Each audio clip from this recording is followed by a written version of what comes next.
hand on your heart, look up at the sky, smile, and say, hey, I'm alive. Thanks for being alive with me today. Hello and happy today, Be Alivers. My name is Kate Manser. I am your host for Be Alive with Kate Manser, as it goes. And today I am thrilled to have Christiano Green. He is coming all the way from Bali on the show today, although you are a resident of Australia. Is that correct? That's correct, yeah. Yeah, but he's coming all the way from Bali, and he came hell or high water to be on this show. He had to get a new laptop. He had to pick the most amazing animal print shirt that he could find in his closet. He's in multiple time zones since we scheduled the show. So I am thrilled to have you here for that reason. And also because I just think that you are so vibrant, so alive, and so wise. And you package all of those together in a way that inspires people. And you've started a movement that we will obviously talk about today called Queer Quest. And I'd love to talk more about starting a movement in general. So let's let the people know who you are. So Christiano Green is the CEO and founder of Queer Quest, and he is a queer transformation coach who has helped hundreds of queer people over the years to find love, happiness, and success in their life, their relationships, and their career. So we're covering all the bases here. Christiano has over 20 years of coaching experience and is he himself on a lifelong journey of accepting all parts of himself while transforming the lives of others in the process. Yes, we need this. With an entrepreneurial spirit and a heart of gold, yes, Christiano is here. He is queer and he is ready to make 24 his and yours best year. Thank you so much for being here, Christiano, and thank you for everything you've done to make this happen. Oh, thank you so much for having me. It's a pleasure to be on the Be Alive podcast at 7 a.m. here for me, and I'm feeling alive. But I appreciate that warm and loving introduction because usually I'm on the other side of this because I also have my own podcast, but I'm excited to be in the hot seat today and answer all of those burning questions that you have for me, Kate.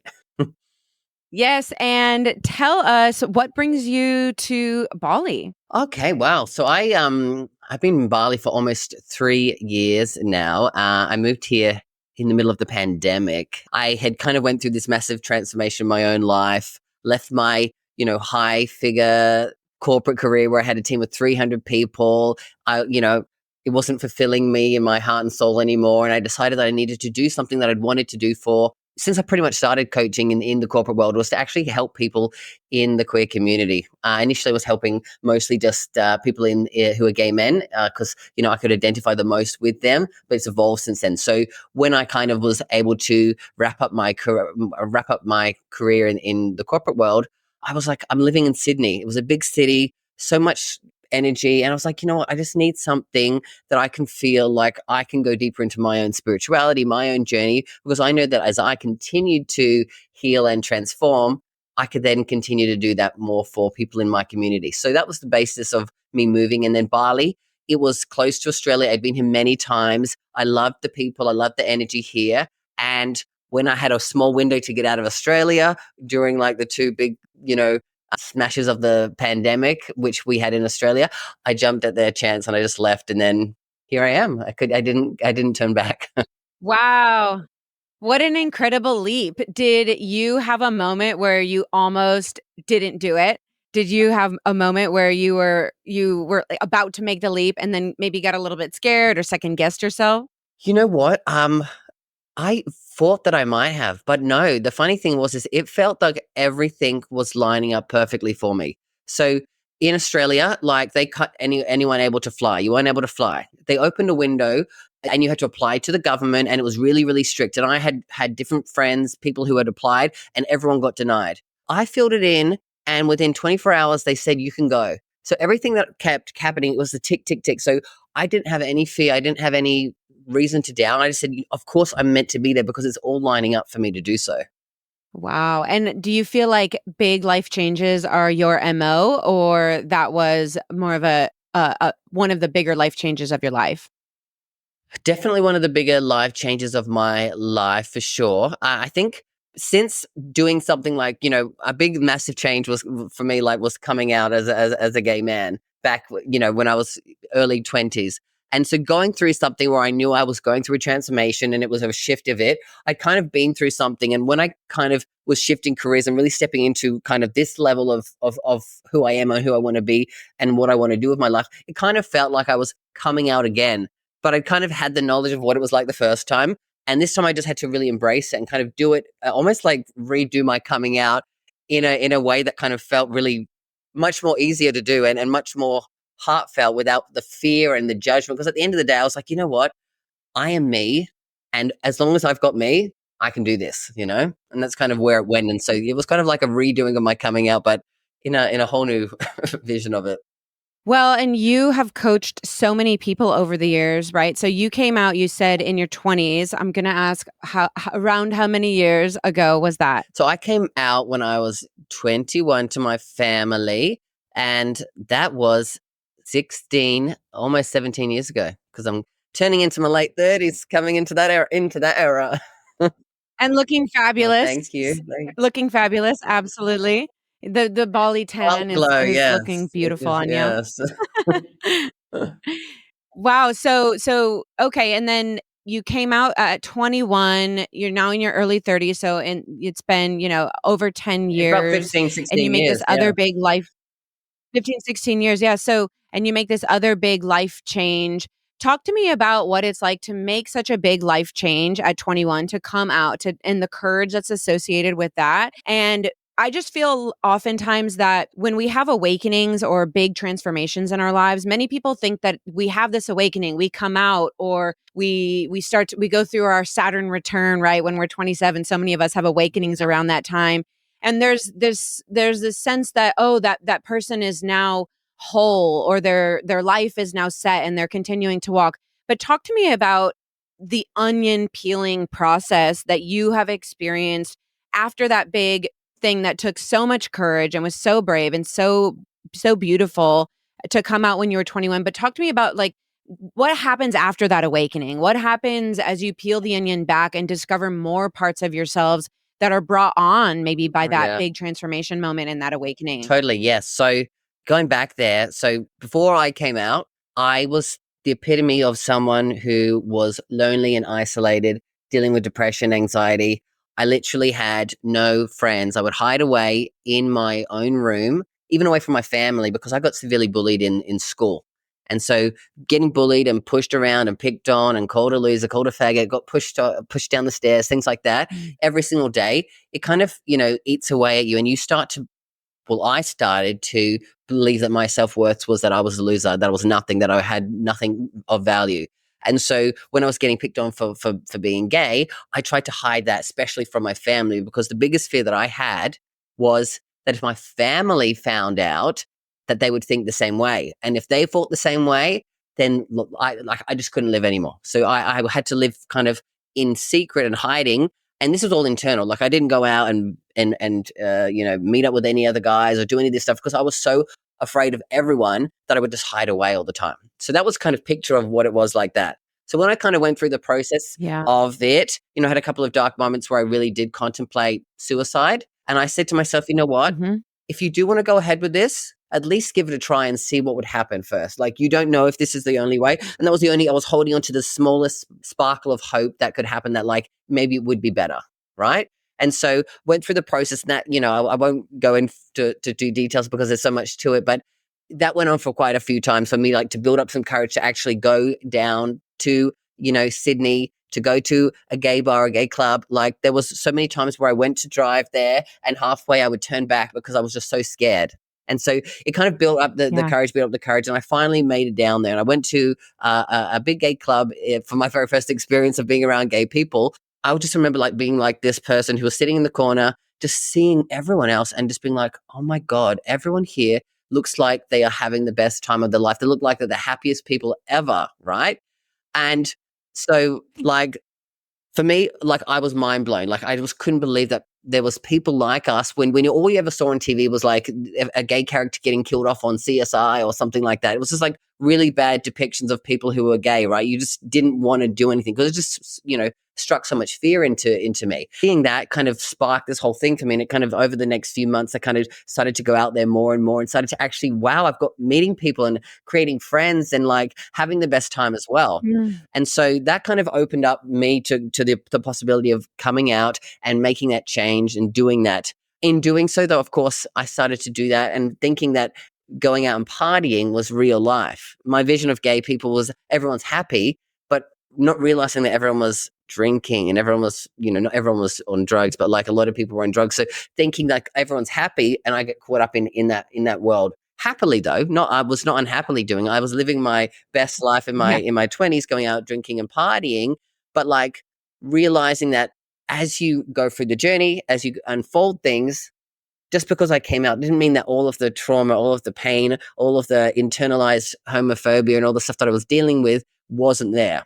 So speaking of the unlayering, you know, as I Mhm. told my family, yes, I was able to unlayer things off my chest, but there was still stuff that had happened within my own family, within, being bullied for so many years that still affected me. And, that this is a big Yeah. part of a lot of people who are queer that they go through is that they have this internalized stuff that just they internalize and they hold within themselves. And so just because you come out one day, it doesn't mean that stuff goes away. And because I got caught up into the drinking and the partying, it was a great way to escape any of that stuff. So whenever I was feeling it, oh, I'm just going to go out with my friends tonight. I'm just going to go out with my friends tonight. And so for someone who was going out, you might go out once a week, once a month. I was going out 3, 4, 5, 6 times a week, trying to escape the reality of that. Now that led to me being like really dealing with alcohol in such a high level. That meant I was doing Yes. drugs multiple nights a week. That meant that Mm. I was, calling in sick for work. I was getting fired from different jobs all the time. It meant that I was constantly like in this like, okay, if I'm not feeling good, what can I take to make me feel better? And so I was avoiding and pushing things down, which then again was almost like another layer of this internalized stuff. Is instead of actually trying to internalize it, I was trying to avoid it and numb myself from dealing with it. And so it took a lot of time for me to get to a place over 10 years where I could actually start to truly unlayer them. And it took me having to get my life and get me together and get myself sober and really like making big changes in my life for me to unlayer those things and continue to do that, which is why I can say I'm on a continual journey of acceptance throughout life, because I believe like all we can ever do is continue to accept ourselves more and more, whether we have a moment of insecurity, whether we do something wrong. Like even the other day when I left my laptop at the airport, I had a slight moment of just going, I'm so stupid, I'm an idiot. And I had to go through this layer of going, where's that coming from? You made a mistake. Like anyone could have done this. But my initial thought was that, and I had to really get to a place within myself and center myself and say, this was a mistake. This has nothing to do with your self-worth.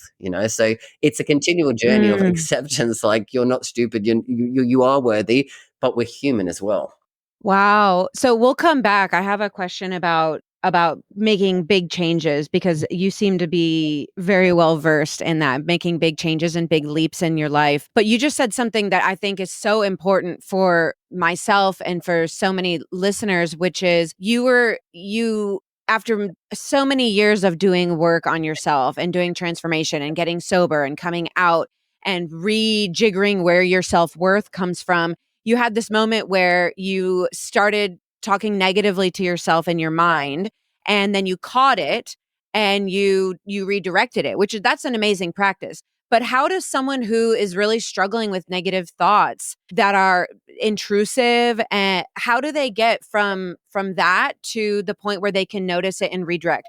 Do you have something you can share about your process? I'm sure it took a lot of time. That doesn't happen overnight, but how you reprogrammed that evil voice in our mind that tells us all these horrible things all the time. Yes, yes, yes. Something so simple that I, started with when I was going through this, and especially going through the big change where I was unleashing stuff, was I started to like at the end of the day, I would start to just to journal like how was my day and how I'd feel. And when I was doing that, I realized like after a while, like I started to go look back at the notes, and I was like, oh my God, like I always said to myself, I'm so positive, I'm so this, I'm that, but there's a lot of negativity in here. And so just having that awareness to see it allow me to go, okay, well, obviously there's stuff in here that's a pattern as well. I was like, okay, there were certain things that I was like, you know, every 2 weeks I have this massive spat of blah, blah, blah, blah, blah of getting stressed. And then what would my normal process be? Oh, you'd have XYZ like drink, or then it would be, after getting rid of the drink, it was like, I was replacing it with something else. So it was like, what journaling was simple for me, because then I could look back and see how I was really feeling on a consistent basis, not just in the moment going, oh yeah, it was a good day or whatever. It was like, actually, no, how did I feel? What was my struggles today? Like asking myself specific questions that allowed me to actually go a little bit deeper instead of, did you have a good day or not? Like, are you happy with it? It was like, no, Mhm. what went well today? What didn't go well today? What would you like to have done better? Like, what's something that you can hold on to from today that you're proud of? Just whatever it was, I would journal and then like allow myself to look back and then see the pattern and then go, okay, this is some area that I really need to focus on because it's a pattern. Wow. So let's get a little bit nitty-gritty on that.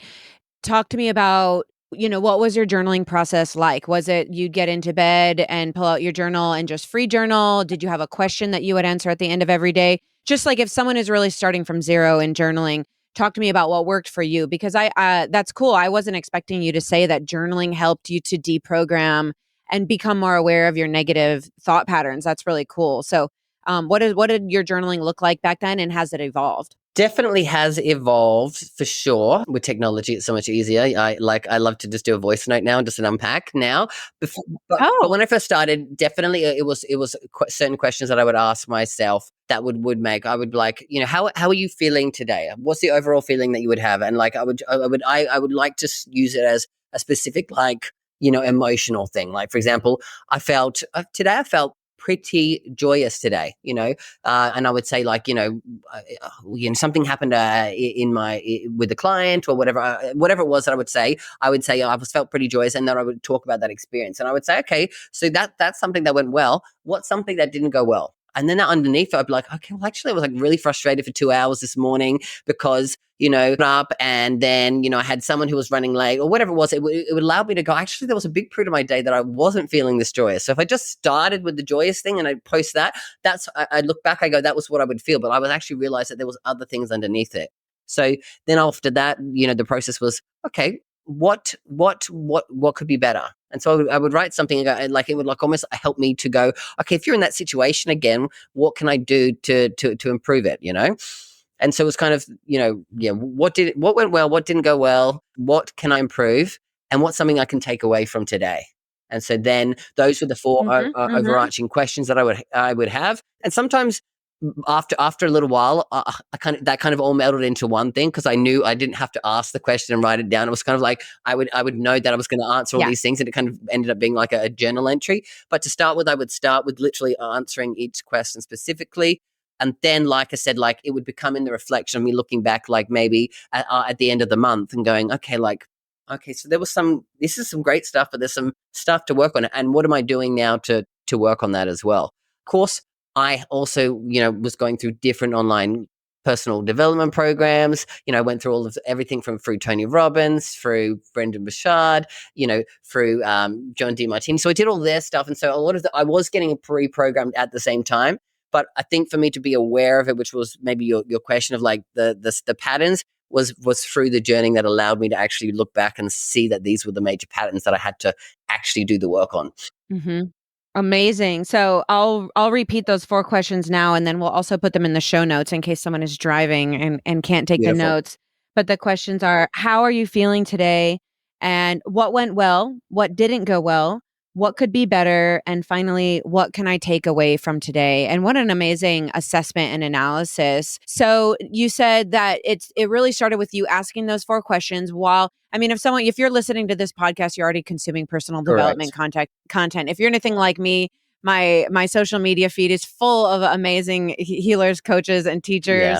I'll make an aside right now, which is that I recently heard this someone say to ask ourselves, relating to our consumption of personal development content, are we consuming it because we don't like ourselves and we think we need to be more? Or are we consuming personal development content because we love ourselves and we want to lift ourselves up? So I just, that really struck me because for so long, and still sometimes I feel this sense of, oh my gosh, I need to be better. I need to do more.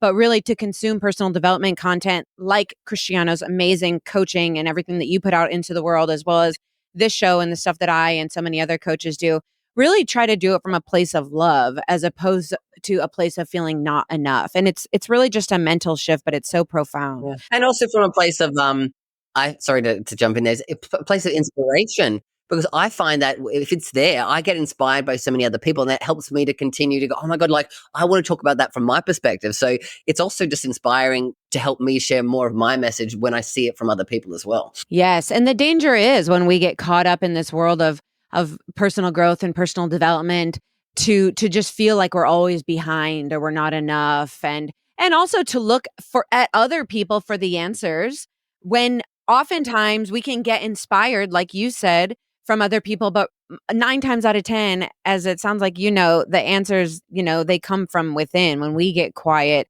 and when we trust ourselves. And these are 4 amazing questions. Well, actually, yeah, it's 5. How are you feeling? What went well? What didn't go well?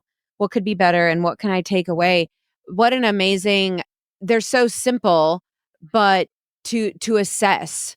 And so did you typically in the beginning, you went back and you were reading old journal entries and that's how you started to notice these patterns? Yes. So basically, yeah, I was doing all this stuff, and then on a Sunday I would have a little review of my week, and I would just kind of drop through that, and then I would go, okay, cool, this is that, and then at the end of the month I would do a proper review of everything. So like I would sit there and just go through it, and I would actually note down like these are the patterns. So I was looking weekly back, but like more of like, okay, like what can I jump into this new week with? Like what's the intention?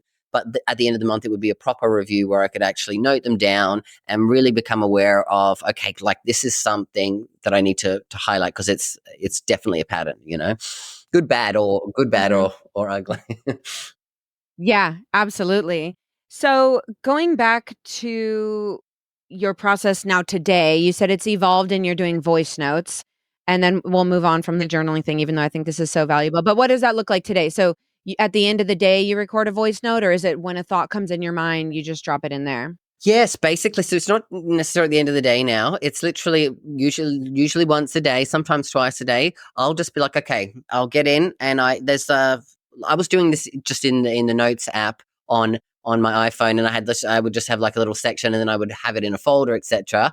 But now that Apple released an actual journaling app that came out in the last couple of months, I use that. But in there, yeah, like it's funny, I'll go through whatever it is and I'll select a picture or something from that day, whether it's something that I posted on social media or something I took, and I just use that. And then I just voice note, and I just kind of like, it's almost like I'm speaking it Mhm. out loud. And, I find that it's actually interesting how different it can be when, when I do a voice note to when I actually write it down, because there's no editing in there. It's just speaking freely, and you don't even allow yourself to have that moment. Because when I'm journaling, I would sit there and I would think about it and I'd write and think, but I just let it free flow out. And I find that that's the most Yeah. rawest, authentic version of me, when I'm not trying to edit what I'm writing or think about it. I just actually just it just comes out. I don't. Like there's no second guessing of it. Wow. So you are so inspiring for a lot of reasons, and one of them being this idea that you have for yourself and that you teach other people and share with the world for radical self-acceptance. And I just love how inspired and how intense you are about self-acceptance, because really we talk about self-love, and I think self-love and self-acceptance are obviously very similar, but they're a little bit different. I mean, self-love, like you can say you love yourself, but to really accept all parts of ourselves is a whole other form of love.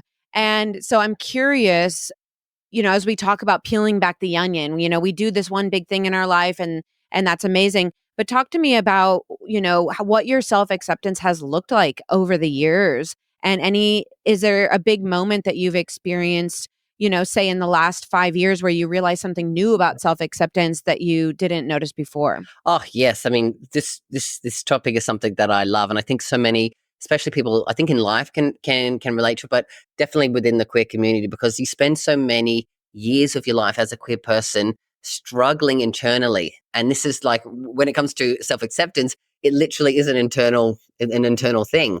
And so we have to go on this actual deep journey of really getting to a place of accepting ourselves as gay, as lesbian, as queer, as whatever you identify with. But then there's also so many other layers to that, where you know, culturally, you know, whatever it is, like there's so much to self-acceptance that the world is telling you that you're not enough or you're not good enough, that you have to kind of rewire and go into that. So I think for me personally, going through my journey and like knowing how much I was on the other side of it, like where I like was rejecting myself so much, like completely, like I didn't have to let the world do it because I was the best person at rejecting myself.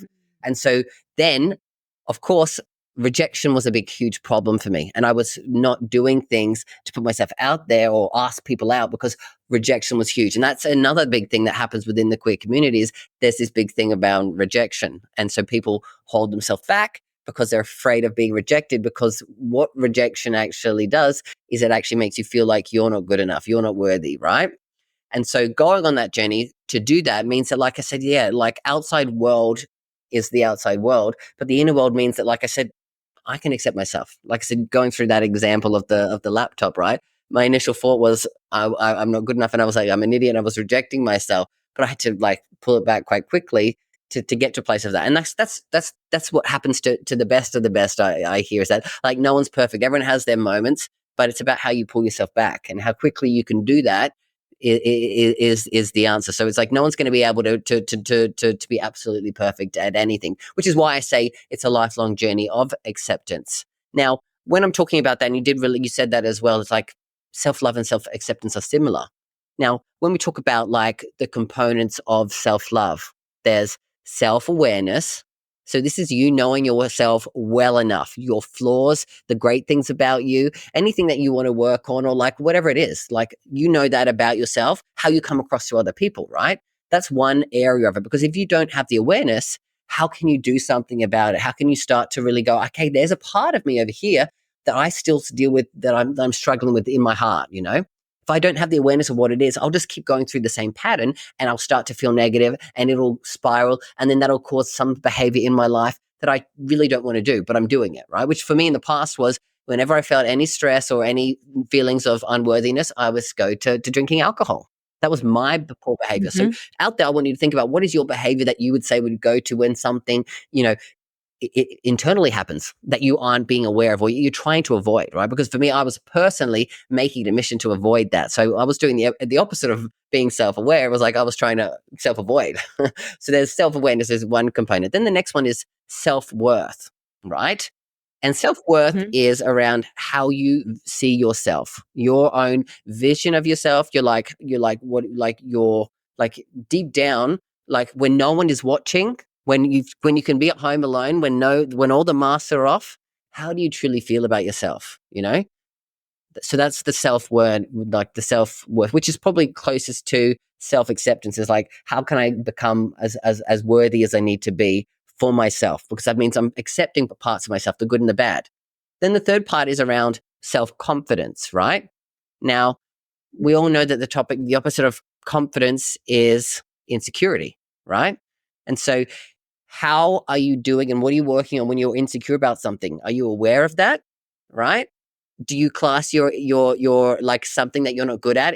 Does that affect your self-worth? Or is it just something that you're not confident at yet that you can learn to master? Because confidence is a skill set that every single person has the ability to master. We just have to put ourselves in the mindset to see that and go that, okay, I may not be good at this yet, but if I want to work on it, I can be, Yet. right? And then the final thing of it, when it comes down to it, is self-care. That's the final component of self-love. Mm. And so how much of my day am I putting me first? Am I putting what's good for me in my heart, in my soul, in my relationships, in my career, in my business, in just like my health and fitness, whatever it is? When am I putting myself first? And when I'm making decisions or people ask of me, am I saying yes because it's to support them?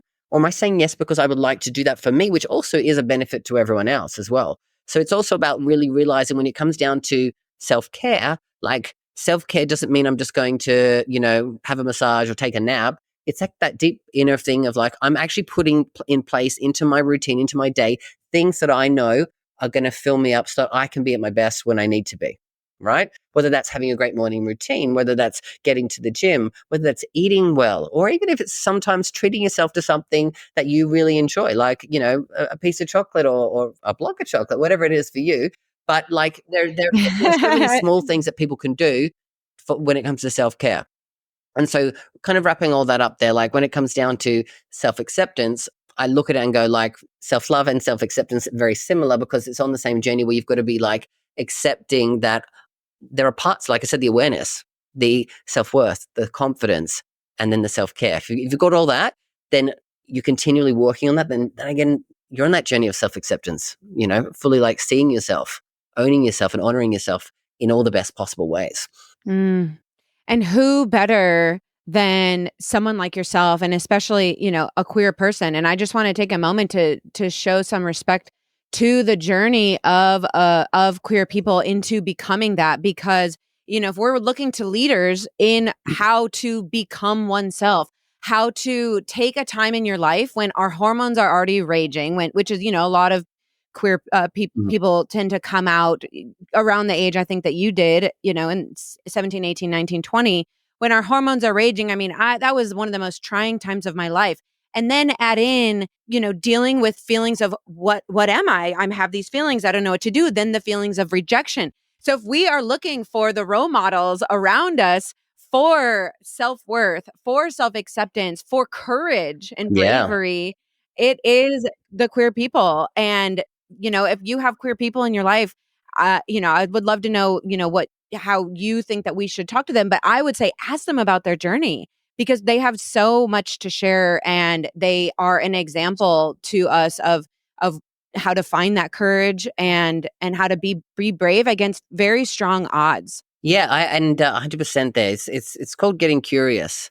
And for me, like I love it when people ask about my experience and my journey because it also gives you the opportunity to realize how strong you are and how brave you are, as you said, and how much courage you had to have to go through something like that. And then other people who have not been through that realize, oh my God, like you had it that tough. You like it was like that for you. Like, you were bullied severely every single day for years and years and years. Thrown down the stairs. I mean, my gosh. Exactly. And so speaking, if you've got people in your life and you don't know about their journey, ask about it because that's what like Mhm. is going to connect you more because people like connect on their struggles, but they can also connect on the part of the journey where you overcome and you can inspire someone just by asking, or you can be inspired by someone, or should I say, but just by asking them about their journey, right? What was it like for you, before you came out? Like, when did you know? Like, how was it like for your family? Like, what was it like in school for you? Because they're all vastly different experiences, but you can learn so much from it as well. And also that you give that person a gift of almost, not everyone has the ability to have someone that they can talk to about it. If they can get that off their chest, that can also help them with the realization of like that's another a layering that I can work on. Or oh my God, I'm still really triggered by that moment. Maybe that is something that I need to get some support on, because I look at triggering as a gift as much as it is, it can be a burden for someone, right? If you're getting triggered, of course, that's causing you some emotional thing, which can be really not so great for your nervous system. But it can also be a gift in the sense of like, okay, this is an area that's coming up for me right now that if I work through, I can actually release it from my body, from my mind, and from my spirit, and actually use it as a part of my journey. There's so many parts that you go through in life where you think that like they're nothing because they're your journey. But some of those things that you think are non-events could be the inspiration that someone needs to hear. And I've said that I've done this so many times where I've just Yes. shared something flippantly, which I don't think is a big deal in the grand scheme of it, but for someone that was what they actually held on to. And it's a mic drop. Correct. Yeah. So, like I said, that's the part of it, which is why I love getting on and sharing things, because I don't know what someone out here is going to take away from what I'm saying, and it's probably not the thing that I think it's going to be, right? Which is the most powerful thing about sharing our voices and sharing our stories. Yes, and I mean, we all love a good rags to riches Cinderella story, come from below. And so we have Christiano Green here, who got bullied, who was afraid to what was going to happen when he came out to his family, and who literally got thrown down the stairs. Like, I mean, was abused for who you were and your identity, and is now a coach. having coached hundreds of people, who has started a business around your work and is on the Be Alive show today wearing a fabulous animal print shirt. And before we came on, Christiano was like, well, actually, I have 4 animal print shirts and I had to decide which one. So if you like a good, come from behind story of just triumph, like you're it. And I'm so here for this. Thank you. I love all of that. And yes, yeah, I love animal print as well because it just makes me feel alive. Roar! Well, that's a great segue. So what does make you feel alive? Or what is it? Talk to me about when you feel alive. What does that feel within you? And then what kinds of things bring that on for you? Yeah, yeah, yeah. What brings me alive? I think one bit major thing that makes me feel alive is just like growth and learning. Like whenever I find a new topic, whether it's something that like is to do with my business or to do with personal growth, or is it something random that I've listened to on a podcast and then I go deep into, it makes me feel alive and inspired. And like that's something that I then go, okay, how can I share this with other people? So firstly, getting inspired is just like learning, evolving, and growing. What else makes me feel alive is my relationships with people. Like for me, like for most of my life, like I didn't find love because I was afraid of it. Like I said here on the past that like on this journey of acceptance, the opposite of acceptance is rejection.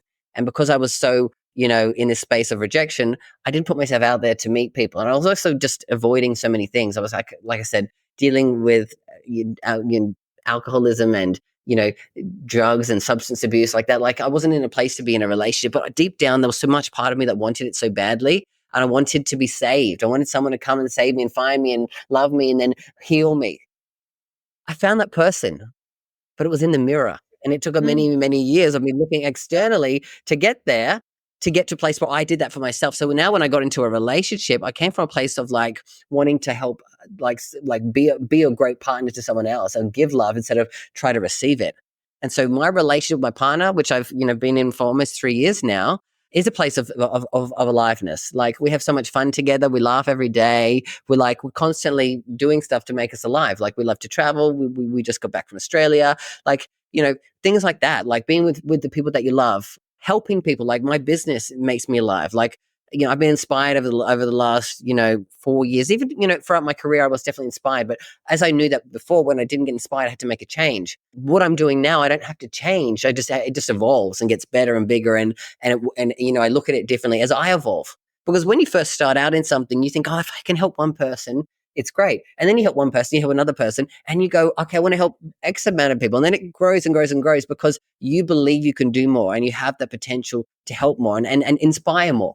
Because I know that not necessarily I'm going to be the person who's taking the steps for them, but I want to have a path laid out where people can find. Because for me, as a queer person of going into personal development spaces, it was scary because there have been spaces mhm. where people didn't accept me for who I was, just as a gay man. And I would go into almost every room feeling like I was the only queer person. And it kind of just felt like almost like defeating before I went into it. And I would go through this battle. And I said, you know what? I don't want to be the only queer person in the room.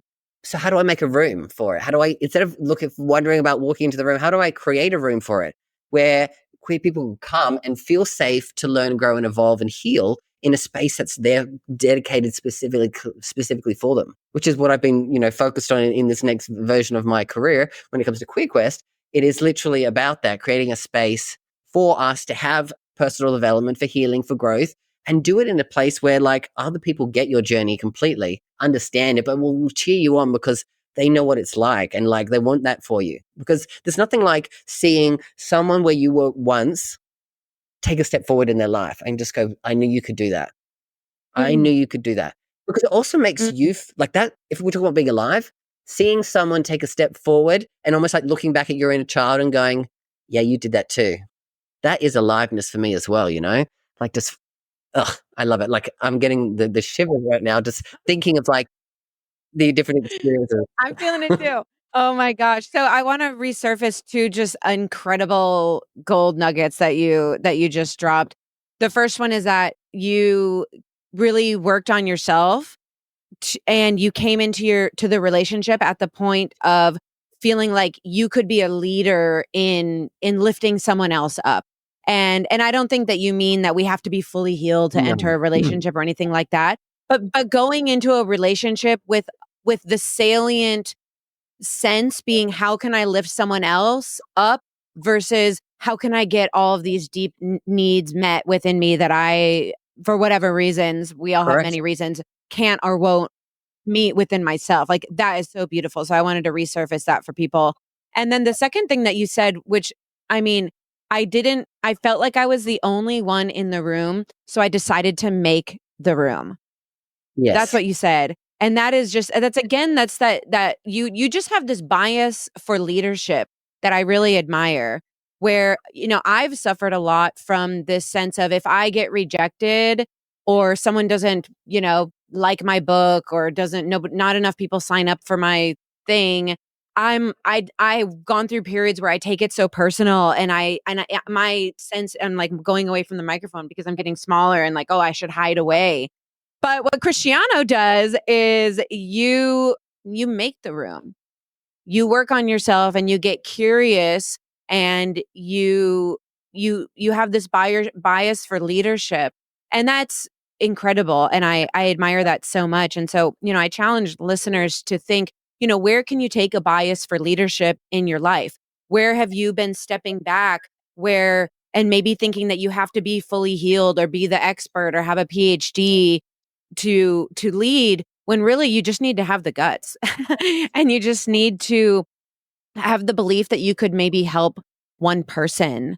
And so my question to you is, you have created so much and you've done so much good, but I also want to highlight the fact that like you just being alive and you just shining your light is inspiring people without you even really having to like, I think you should start a million nonprofits and write 50 books and because I think the world needs you.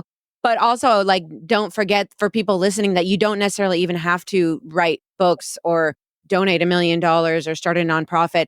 That just by being the courageous version, like, look at what you've done. You've inspired so many people just by being you. And so I'm curious about, what does that mean to you? How just our being can inspire people, and have you seen that in your life?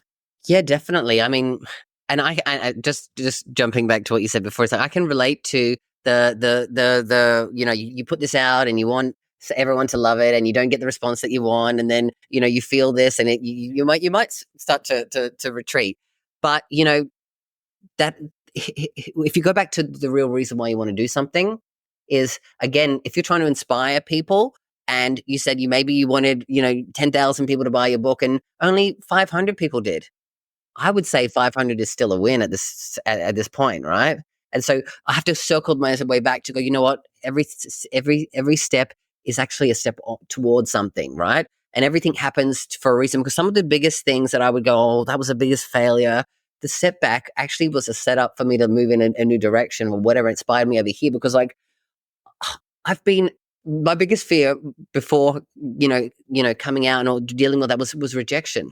The amount of rejection I've had to face throughout being an entrepreneur and a business person, it's almost like my resilience is like through the roof because like I've been through it all, and it's like it's okay. Like every single shitty day that I went through or rejection, I made it through, and I'm still here, and I'm still thriving. I'm still moving Mhm. forward. Am I where I want to be yet? No, but that's life. If we're ever where we want to be, then we're not living. We're not alive. Specifically. So it's the part of the of life that I think is important for us to realize it is a journey, right? And like you could be so on course, and one thing can slip you off, and you can allow it to slip you off for a week, a month, a year, a season of your life, or you can let Mhm. it. You can get some support and figure out how I can get back on track as quickly as possible. Within sometimes it could be a day, sometimes it could be a few hours, right? Mhm. That plane ride, like I said, where I realized I left Mhm. my laptop, it was literally, I said, I'm not going to have this, I'm not going to have anxiety for 6 hours, not knowing that I can do anything because it's out of my control. It took me about 15 minutes to get to a place of like going from almost panic attack to realizing that nothing, like the world is still alive. Like nothing's going, it's a laptop. I can get almost everything back. And what I can't get back, maybe it was not meant for me in that moment. Of course, now I can get everything back. It's fine. But I had to go through the fear of like, what are you worried about? What is it? It's a laptop. It's a piece of thing. Can you buy a new one? Like, is there like anything that's valuable that you can't get back? Like going through that process there allowed me to, like I said, if this was maybe a year or two or three ago, that would have ruined my entire plane trip, and I would have been, freaking out. Like I probably would have allowed it to do whatever in my life, and then so it's about getting back on track. Now I've got to feel like I've got to get back on track with what you asked me because I just Yeah, well, you think I'm just gonna say that you just touched on something really beautiful, which is that resilience isn't the absence of being affected. And I think that's for so long I thought that resilience was just being okay with everything all the time. But really what you're saying and what I believe also is that it's just our ability to get back up and to shorten the amount of time yeah, that that's we stay 100% down. right. That's it. So, can you get back up? Can you feel the did? It's our ability to get back up. Yeah, 100%. You're getting the ship back on, getting your compass out, realizing that I was off track for a second, but how can I, like I said, get myself back to whatever direction I'm going in life as well? And so, yeah, like, and I know, and the thing is as well, I know that like in life, nothing is meant to be perfect. Nothing's going to be amazing. There is going to be ups and downs, right? And so there's going to be periods of life where like it feels like it's not working for you, right? But again, it comes back to what is your intention? What are you doing? What do you want from life? And so when it comes down to inspiring or being inspired, like I said, through it, it's literally looking back and going, okay, like I said, I have gotten through every shitty moment of my life, and I have continued on. So if you're trying to look externally and find inspiration, just start by really looking at yourself and say, hey, look, I have got through every shit moment in my life. I may not be where I want to be yet, but that's, like I said, life as well. Like that can inspire you to make that step forward. There was, like I said, so many years where I wanted to leave the corporate world and literally jump in and do my business, but Mm. there was fear of that, and that was like I hadn't dealt with parts of myself. But in me having the inspiration, knowing that that was really wanted to go, everything was a stepping stone, and I learned so much in my corporate career. And as you said about you've mentioned about leadership, for me, I had a team of 300 people before when I left corporate. So leadership was in my blood as much as coaching was for the last 20 odd years, right? And so for me, I took leadership as what I do now as well, the same thing, inspiring other people to be their best, right? Whatever job they were doing, I always came in with, okay, how can I support that person to be the best? And so when you say you notice that in me, that I take that as much of a gift as well, like as it is that someone says I'm an amazing coach, because I believe they should go hand in hand, leadership and coaching.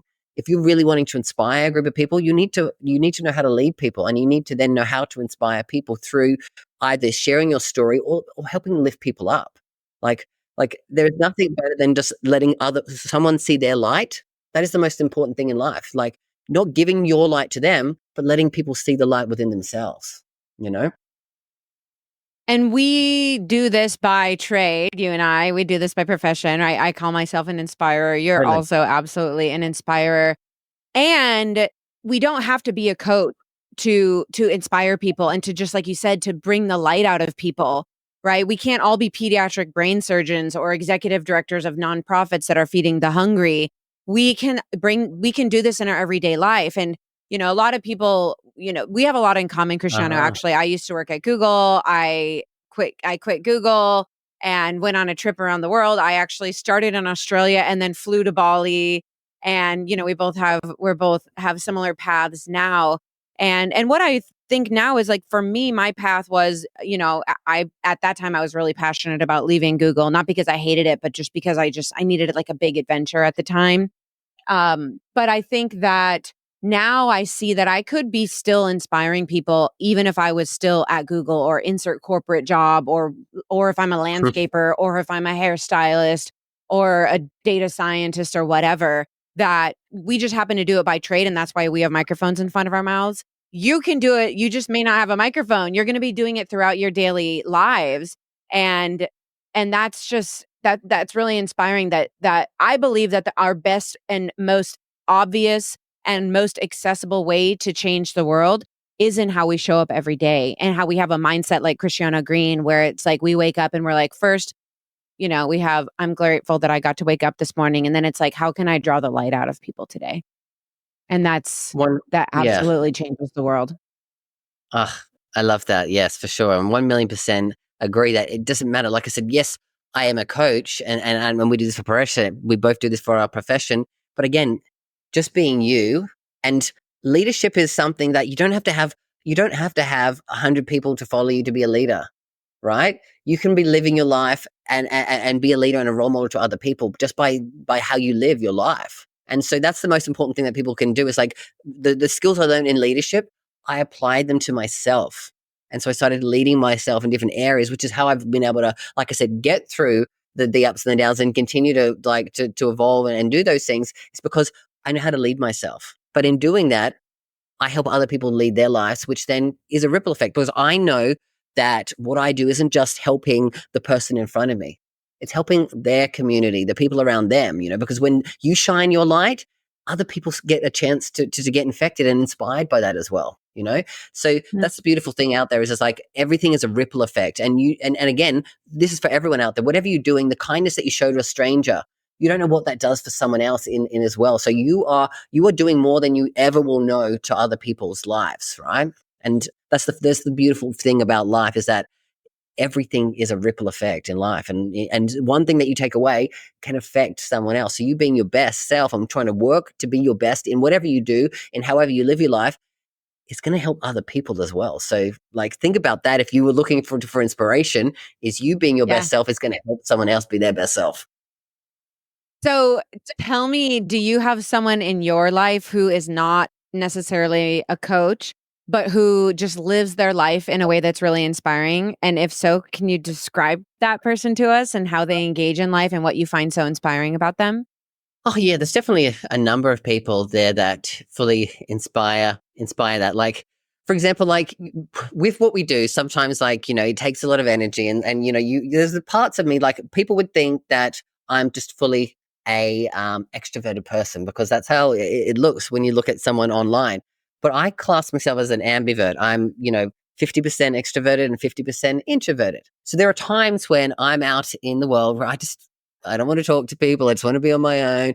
And that's because like I feel like I'm trying to reserve energy. But like my partner, like we go places like he knows everyone. Like he'll go up and be like, hey, da, da, da, da, da. It was like if I was there in that moment, I could be like, did they see me? Did I, like that? Because maybe I do it. So he inspires me to go, you know what, like if you see someone, like get up, like just you saying hello could be something that that person needed or you need as well. Because sometimes when I do it, I'm like, oh my God, I really needed that interaction as well. So definitely my partner inspires me with like his like kindness. Like he's one of the kindest people out there. Like the things that he does, like giving money to people who are just like I was like, oh, like he'll go and give clothes, and we've been to orphanages here, and because of him, it's like, oh my God, like I got that experience, and I feel amazing for doing that. But he's the one that inspired that in me. So like I think growing up in a place like Indonesia, where like it is poverty is a thing, and growing up with almost no money and struggling throughout your life, his idea is like when I have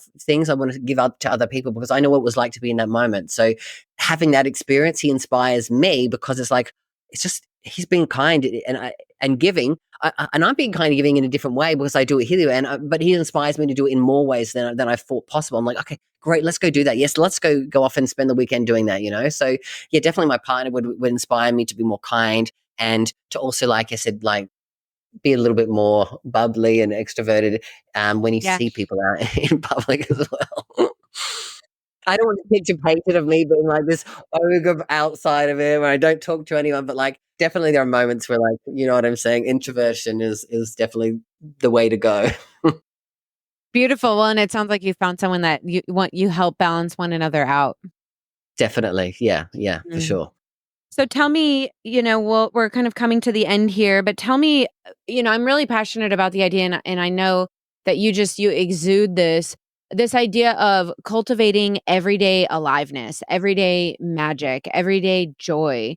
So talk to me about, what that looks like for you in your life, how you cultivate it, where you have trouble, and what makes you feel alive and aware. And, another thing we have in common, just I'll segue a little bit, is, the fact that so you don't drink anymore? either? No. Yeah, no. Yeah, me neither. Same. And I call after I got sober, I realized, that, I just felt so awake, aware, and alive, and I had been talking for years about, "Oh, I love being alive, I love life," and then when I got sober, I realized that, now I'm, like, more alive in a way that I never was before when I drank, because drinking, just like, scrolling or, any of the number of this addictions that I still have, they're like anesthetizing me. They're helping me to disassociate. And I'm, of course, still peeling back these layers.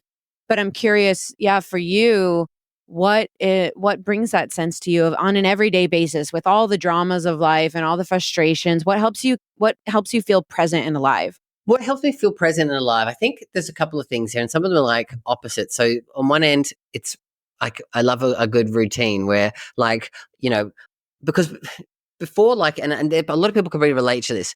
You get up and you get up and to work, right? You might start at 9 and you're getting up at 8:30 so you can shower and go to work, and like it kind of feels a little bit monotonous and boring and things like that. So I created a routine where, like, I get up and I go off and I walk my dogs to my partner, and we get up and, like, it's just after the sunrise. So it's that beautiful time where, like, it feels nice. It's not too hot. We go do that. Then we'll go to the gym together. Then we'll go off and have a coffee together. And then I'll come home and he'll go off, get ready for work, and I'll do my thing.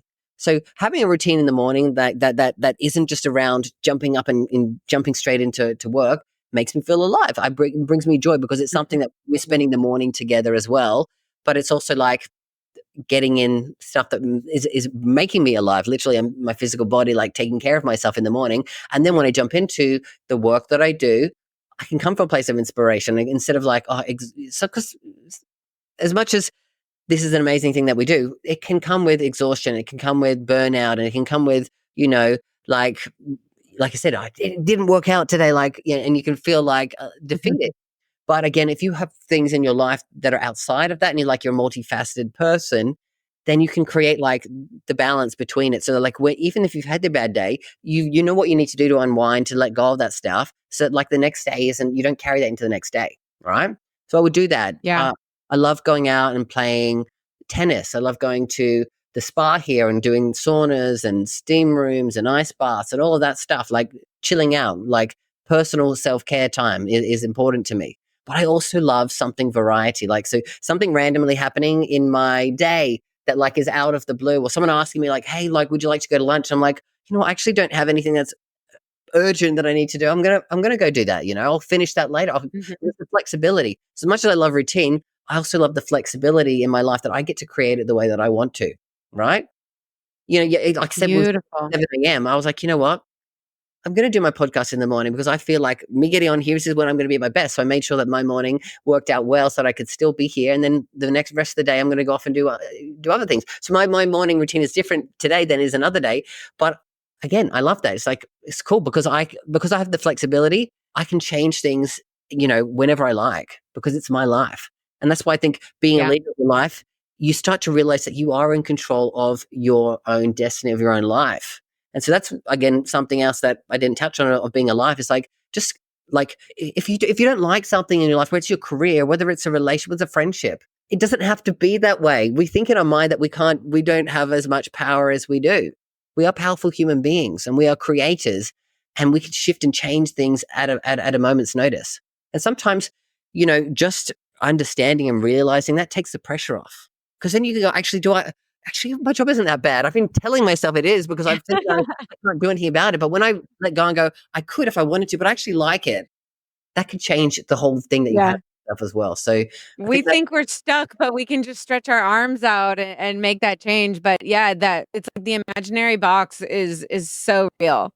yeah, definitely 1,000%. So, And I so yeah, love how you said that to just wake up and do something that makes you feel alive in the morning. I think a lot of people have a fear that they don't want to become a corporate robot or a slave to the job. And so it becomes almost like an act of resistance, an act of defiance to be like, well, if you don't want to be a corporate robot or you don't want to be a slave to your job, but we still have to work, all of us do for the most part, then we can we have to do something to take back our humanity.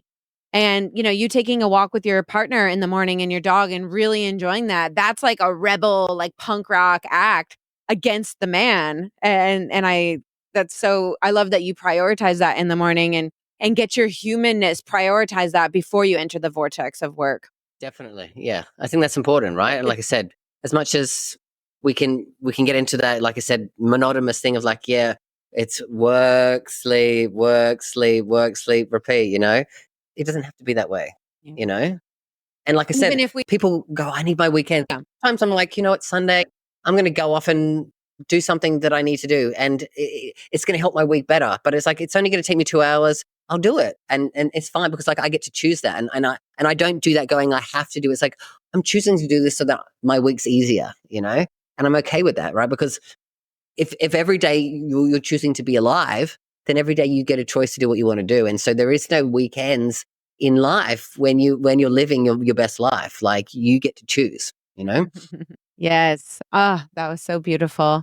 Christiana, this has been such a pleasure. Thank you for having your bias for leadership and for sharing your sparkle and leading people through really challenging transformations and transitions in life. It's not easy work, but you're in it and you talked about ripples, man, you are making ripples. You are making big old ripples, my friend. So I love thank you. that. So where can people follow you, find you, and also tell us about your organization that you've got, the Queer Oh Quest? yes, yes, yes, yes. I only kind of slightly mentioned it, but yeah. So people can find me on social media, on Facebook, on Instagram. Those are the main ones, but I'm on TikTok and LinkedIn. But just follow me on Facebook or Instagram if you want to know. And if you search Christiano Green, I think I'm the only Christiano Green out there. Ooh. But if not, there's maybe one or two. You'll see me. I've got a big yellow thing behind me, like it's clear that it's me. So that's where you can find me there. But yeah, QueerQuest is a organization that has been almost like it's like a love story, and a thing that's come out of all the highs and the lows of my life, especially my journey as an entrepreneur. Being out here in the space of helping people who are queer. As much as it's been amazing, it can be a struggle as well. Not because of the people that are in this community, but because of like it can be difficult to as a queer person to figure out who to trust and who to follow and who to get support with. Now, the idea of Queer Quest is that it is a place where we get experts in all areas of life that are queer. So queer people will be taking care of you holistically. So we've got queer coaches, queer healers, queer trainers and teachers that can help you in your understanding of yourself as a queer person, as a gay person, as a lesbian, as every single facet of the queer community, but also in the areas of health and fitness and spirituality and in business, right? It's a one-stop shop for you to come as a queer person to learn from queer people about all areas of life so you can be alive and you can absolutely live your best life. You can heal, you can grow, you can transform. And the most important thing is I'm building a community of queer people that are just like you, that want the same things as you. Because I know the biggest thing out there that I hear, this is a major pattern that I would say that I would hear from a lot of queer people, is that they find that the queer community can be negative, that it's hard for them to find friends, that people judge them, that it's hard to find a partner, and all these different areas. And so people then, when they tell themselves those stories, because I know I've told myself those stories, they stop themselves from putting themselves out there. So I want to create a community that is way more positive that you can go to, and that, you know what, no matter where you are, there are going to be people who are just like you. You can actually find people who are literally in your box of the queer community that you feel like that you define yourself as, that are just like you, and you can become friends with, and they can support you on your journey as well. Because I want everyone out there in the queer community who feels lonely, who feels isolated, to know that this is a place for you to become your best self as well. Mm. So that's what Queer Quest is about. If you want to learn more about it and join the waiting list, you can go to www.queerquest.vip, and you'll find out all the information there, and you can get on the wait list as well, because it's going to be launching later this year. I've got a whole platform and everything worked on. So yeah, if you want to find out more, check us out at queerquest.vip. Yes, thank you. So tell your friends and sign up for Queer Quest. Community is it's everything. It's so important. There's this amazing quote by Max Lucado, and it says, "When you're at the end of your life, will you hug your degree in its walnut frame? Will you want to be carried out to your car so that you can smell the leather one more time? No, of course not. What is going to matter in the end is relationships and people. And so if that's what matters in the end, that's what should matter right now. And that's what you're creating for people, Christiana. So thank you so much. And thank you for being here today and sharing your light with us. Oh, it's a pleasure. And as you said, like, I don't want people to feel like they're the only person in the room when they're walking in there. So come and join a room that's created specifically for you as well. Because again, it is people in life that you will hold on to, throughout your life. And like I said, some people come into your life for a reason, a season, or a lifetime, but it doesn't matter. It doesn't mean that any of them are any less special. So why don't you start collecting people, Instead of collecting things, collect people. Collect people, find your room. The people are out there for you. Every level of weirdness and wonderfulness is out there for us to express and find our people. Wonderful. Thank you so much, Cristiano. Totally. Find him, and it's been a joy. Take care. Thank you.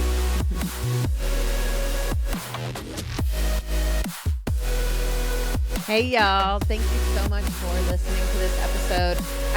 If you are watching this, I have the camera down so that you can see Pajamas right here. She's just snoozing away. I'm here with Pajamas to say thank you for listening. Thank you for watching. Thank you for being here and being part of this community.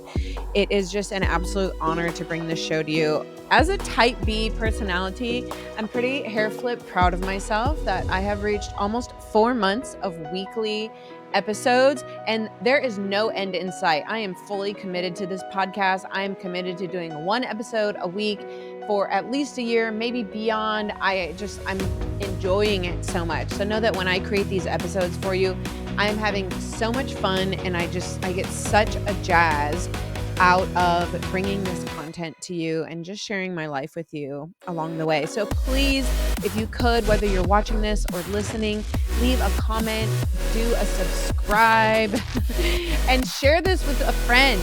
Be like, hey, there's this woman, Kate, and she calls herself an inspirer, and I think you might like her stuff too. She's really real. She's really messy and disorganized, but has some really nuggets of wisdom, or whatever you want to say. But do share this with a friend. I'd love to continue to grow this community and continue to bring even more amazing podcasts and stories to you.